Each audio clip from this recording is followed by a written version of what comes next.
Yun, good day mga kalapatids. So ngayong araw, magtotos sana ako. So nag-forecast ako kagabi, and then kanina medyo alanganin yung panahon. So hindi natuloy yung toss natin. Buti na lang may toss si Edmar Kapinpin ng Haen. Ayan. So suportahan nyo yung kanyang YouTube channel, EMC Love TV sa YouTube. Ayan. So sumabay tayo sa kanya. So San Rafael. So ang toss ko sana is Pulilan. Alanganin nga yung panahon. Ayan, makikita nyo yung weather dito sa Nueva Ecija. Ayan. So kanina medyo madilim pa dyan. Buti nga lumiwanag na. Ayan. So napakawalan na nga yung ibon, sabi ni Edmar Kapinpin. So nag live siya. So sinama natin ibon natin. Sa ganun dire-diretso yung toss, saka mapagpag. Dahil halos naghahabol tayo. Ayan. So ganun pa man, bago dumating yung ibon buti nakatapos na akong maglinis dito sa loft natin. Ayan, nalinis na natin yan mga kalapatids. Para pagdating ng ibon, so walang laman ngayon nasa training box kasi. Ayan, so binanyo na natin dahil umulan, so naanggihan to. Then yung mga poop na basa, so magpuproduce yun ng ammonia, kaya binanyo ko na. Ayan, so bihira lang naman tayong magbanyo, kaya sinulit ko na. Ayan. So ito yung mga ibon natin. Ayan. Dito lahat yung natira, tsaka yung mga summer rays nilagay ko muna dyan. Sa ganun makapaglinis ako mabuti. So abang-abang tayo mga kalapatids. Ayan, may 5 na tayo mga kalapatids. Ba, kulang pa ng 5 ya. Yung umiikot.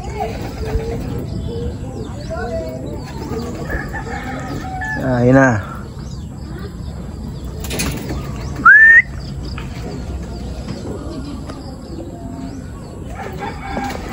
Lima pa kulang. Saan na kayo?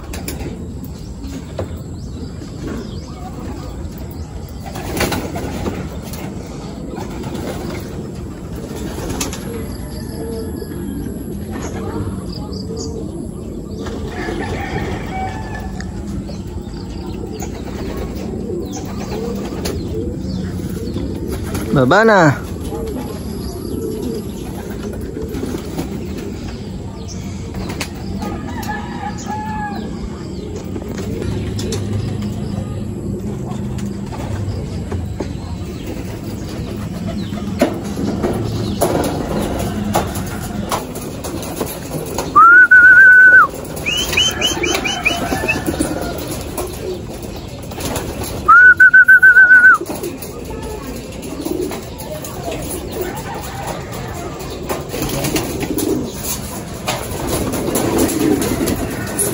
Ayan, may isa pa tayo, white feather. Hindi isa. Sampay 4. Yun. May isa pa sumulpot. Oh, 2 na. Si itim.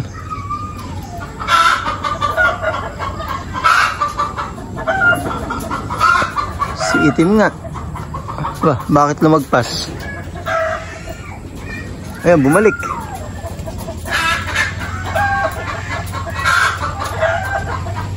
Dumiretso. Hindi sa atin yun.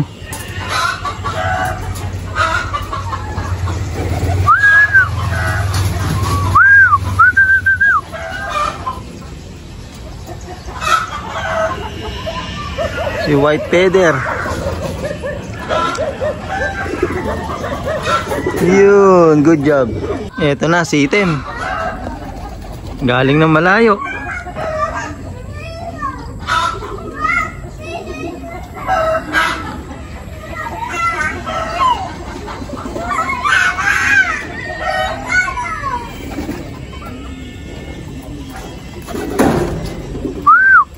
Nagulat pa siya sa sarili niyang ingay.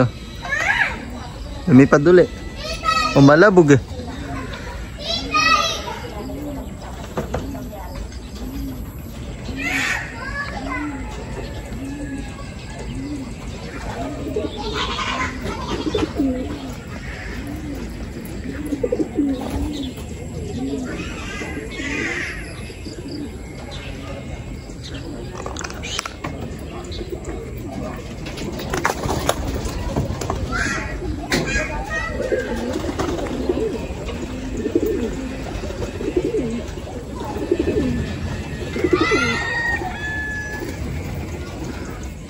Tatlo pa, kulang natin.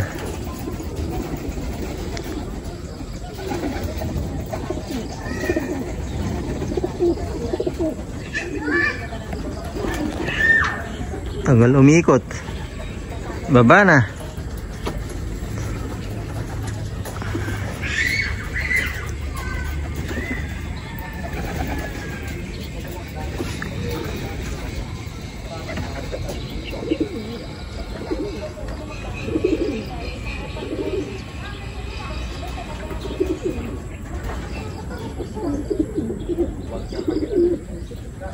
Naiilang sa akin, hindi pa sanay.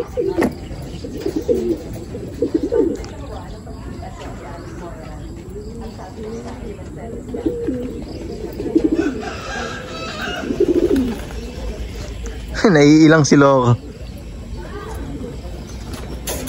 Ito, may dalawang dumidi pa. Hindi ko alam kung sa atin to. Dalawang blue bar. Pero kumpleto na yung blue bar natin yata eh. Si black check.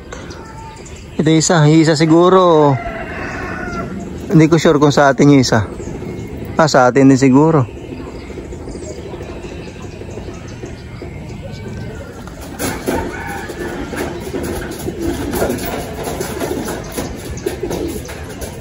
Ano lang. Bihag lang mga kalapatids. Kulay pink yung ilong. Ayo, lumalis. Hindi sa atin yan. Tsaka iba'y sing-sing eh. Yun, at nakompleto naman tayo mga kalapatids. San Rafael Tos. Sumabay tayo kay Edmar.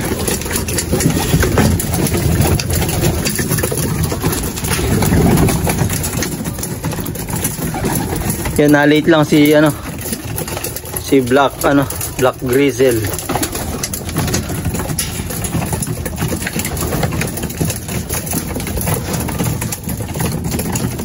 Two, 4, 6, 8, 10, 12, 14, 16. Sakto. Kalilinis lang natin, oh. Dumi agad.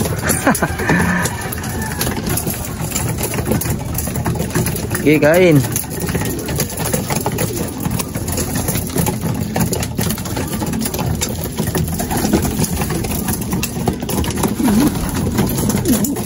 So ayun mga kalapatids, yung kinarga natin kanina, so ikakarga natin ulit ngayon. So nagpasabay nga tayo kay Edmar Kapinpin. So ngayong hapon isasagad na natin. So San Mateo, Rizal. So naghahabol nga kami mga kalapatids. Ay ibon natin. Nagtataka kayo, iba yung area natin. Dito ako nagkakarga sa sa Zaragoza Silar PC. Kasi umuwi ako dito sa Zaragoza. Birthday ng kapatid ko. So dinala ko na ibon kasi walang magkakarga doon. Kung hihintayin ko pang gumabi doon kasi alas 5 yata dating ng truck doon eh. So gagabihin ako masyadong pauwi dito and then baka umulan pa. Kaya sinama ko na ibon. Ayan, napakain ko naman na kanina. Dito ko na ikakarga. San Mateo, Rizal mga kalapatids. Yung uwi kanina okay naman. May mga ilang na late lang. So antabay tayo sa crates. So ayun mga kalapatids, ngayong araw nga mga kalapatids nakumpleto yung ibon natin from San Mateo, Rizal. So from 45 kilometers yung toses natin. Binigla ako ng San Mateo. So bakit ba binigla akong gano'n? Bakit hindi ko inunti-unti? Kasi bukas mga kalapatids loading na ng grand pooling. So naghahabol ako. So gano'n pa man mga kalapatids nagawa natin na nakasabay yung mga ibon natin. So pasok pa sa mga oras mga kalapatids. So yung 10 natin yun nga from 45 kilometers to San Mateo. Siguro papalo yun ng, hindi ako nagkakamali, baka 60 plus ganon mga kalapatids o 70. So di ko kasi dala isang cellphone So ayun, simula nung Martes, Miyerkules, Huwebes, ayan. tapos Biyernes nga ito. So dire-diretso yung pagti-training natin sa kanila, halos 2 beses sa isang lugar. So hard training yung nangyari. Then sinabay natin kay Edmar Kapinpin, kaya talagang yung ibon halos masasabi natin na stress, pero ganun pa man nakitaan natin ng ng lakas yung mga ibon. So ayun, ngayong araw dahil nga sunod-sunod yung training nila, self toss and then training ng ating kalapatids na talagang sinabay natin daw sa ganun magkadaan, at saka ng club kanina nga na hinarga nga natin kahapon. So ngayong araw ay magpapaligo ako ng kahit papaano naman mga kalapatids, malamigan yung mga kalamnan ng ating mga ibon, yung mga pakpak na yan, yung paa, then mahugasan na rin. So bigyan natin sila ng paliguan.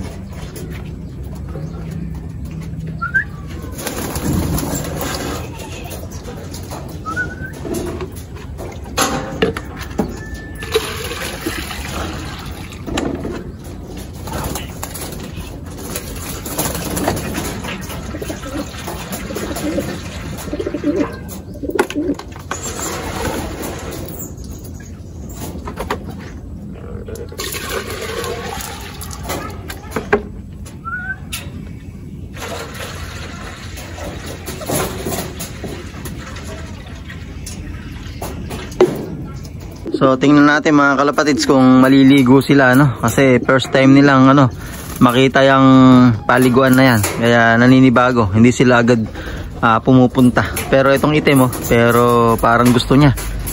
So tingnan natin, pag kami naligo ang isa dyan dire-diretso na yan. Ayan, sige, ayan, ligo kayo.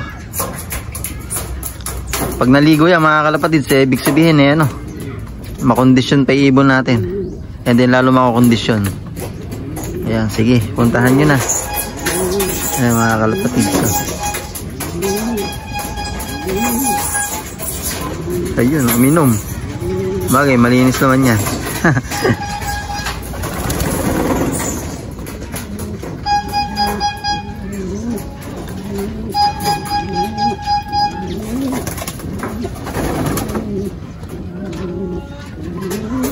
Ayan, maliligo na yan. Blue check.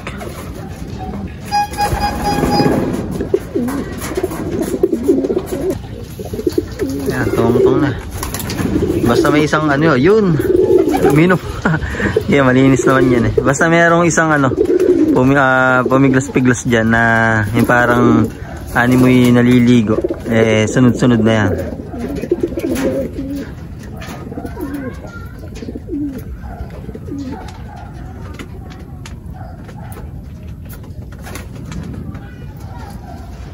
Yun na, ligo na.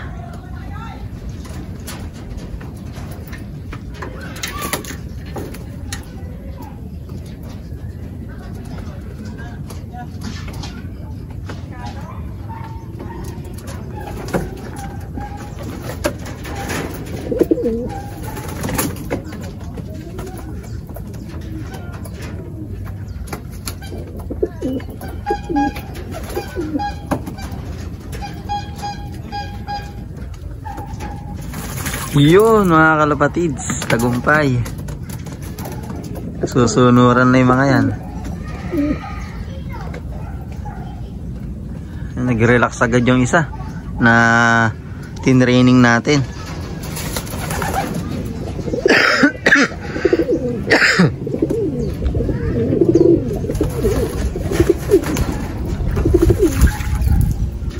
Goods.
So yun mga kalapatids, nakapagpakain tayo at nakapagpaligo tayo. So self bath nila mga kalapatids.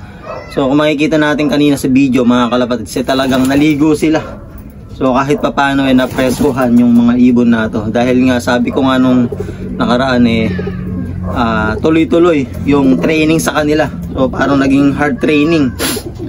So ngayon magsusubo ako ng victory dahil bukas loading na naman. Bigyan natin tigi-tigisa. 2, 4, 6, 8. 2, 4, 6, 8,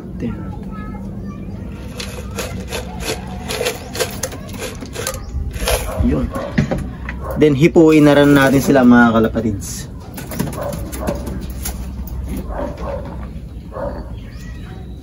Yan, medyo pumayat ng konti sila. Ewan ko lang iba, ito kasi medyo pumayat dahil dire-diretso yung training natin. So bagay nanibago yung mga ibon sa routine na ginagawa natin.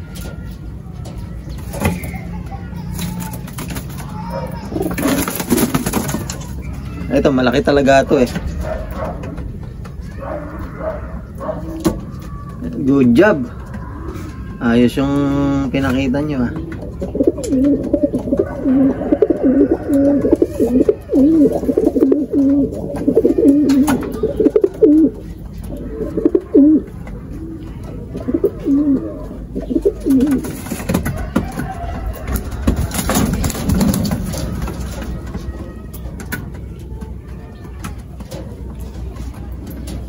So hindi pa rin nawala yung pulbos ng pakpak dahil self bath nga lang, and then hindi ganun karaming tubig, yung medyo nakakapisik-pisik sila.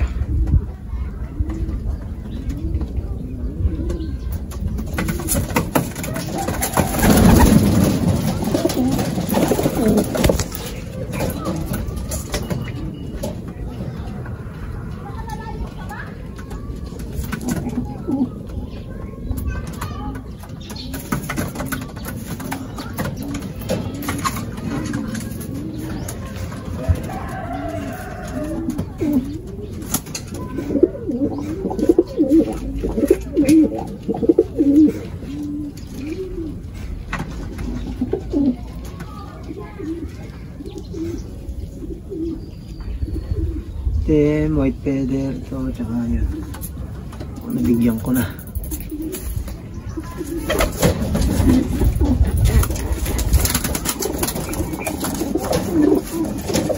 Konti na lang, mapapalipad na rin natin tong mga maigsi ang pakpak.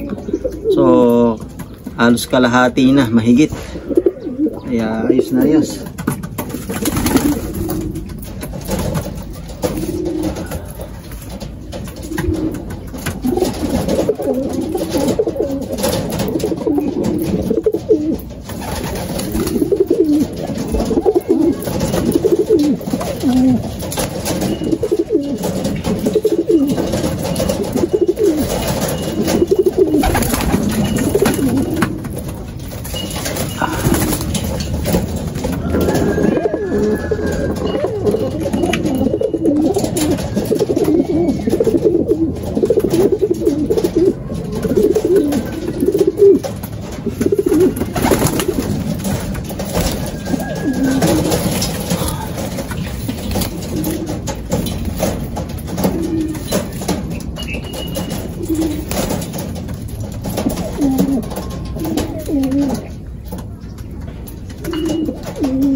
So yung mga kalapatids, nakaraos yung tosses natin, nakahabol tayo.